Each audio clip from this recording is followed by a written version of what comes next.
پھپھو کی بیٹی شگفتہ سے شادی کر لی. شگفتہ سے شادی کی تو مجھے ایک اور راز کی بات پتہ لگی. اب وہ راز کی بات بتاتے ہوئے ڈر تو لگتا ہے، پر آخر کب تک جناب صدر میں راز چھپاتا پھروں گا؟ وہ وقت آ ہی گیا ہے جب شادی شدہ مرد وہ راز بتا ہی دے. خاموشی ایک عبادت ہے، عبادت انسان کو جنت میں لے کر جاتی ہے، اور شادی شدہ مرد یہ عبادت کثرت سے کرتے ہیں. شادی کے بعد میں اسی عبادت میں مشغول رہا کرتا تھا. یہ ایک دن میری اسی خاموشی نے دم توڑا. میں بول اٹھا، میں اہل ہوں کسی اور کا، میری اہلیہ تم ہو. بس پھر اس جملے نے مجھ کو پھنسا کے رکھ دیا، شگفتہ کے ہاتھے چڑھا کے رکھ دیا. اس نے مجھے اتنا مارا کہ مجھے بھاگنے پر مجبور کر دیا. بھاگتے بھاگتے سورج کی کرنوں نے میری آنکھوں کو چوندھا کے رکھ دیا. پھر سے دبوچا شگفتہ نے تو اس نے میرے گردوں کو ہلا کے رکھ دیا. اور جب میری چیخیں نکلی، ان چیخوں نے میرے ہی ستیلے چچا کی سگے بھائی کی دوسری بیوی کی 5ویں شوہر کی 13ویں بچی کو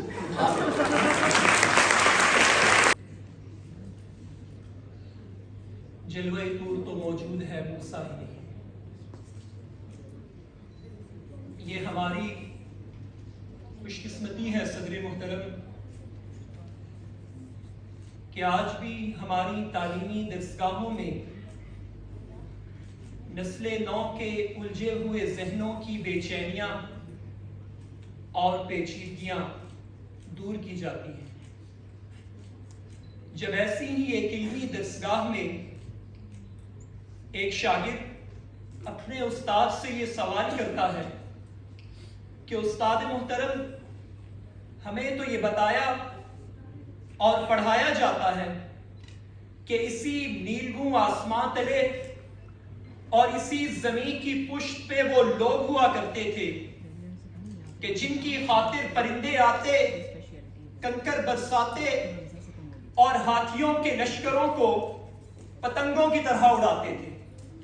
کہیں ان کے واسطے نمرود کی آگ کے دہکتے ہوئے شعلے سر پڑ جاتے تو کہیں بحر ظلمات میں گھوڑے بڑھا دیے جاتے تھے.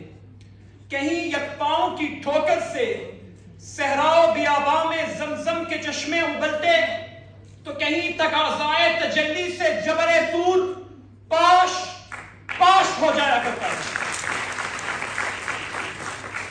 استاد محترم بتائیے کہ یہ تماشا کیا ہے کہ آج وہی زمین ہے، وہی آسمان ہے، وہی خدا ہے، اور اسی کعبے کی طرف منہ کیے ہوئے ہم دنیا کی پہلی اسلامی ایٹمی ریاست ہیں، لیکن آئے روز ہمارے دیوالیہ ہونے کا ڈنکر بجتا ہے کہ ہمارا نوجوان دنیا کا عظیم و ذہین و فتین ہے، لیکن کراچی کا خیبر اس کی بے روزگاریوں کا ڈنکا بجتا ہے.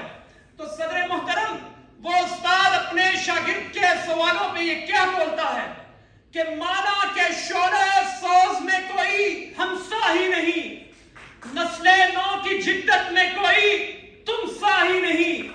دم بدم آتی ہے کہیں غیب سے مجھ کو یہ صدا، جلوہ طور تو موجود ہے، موسیٰ ہی نہیں.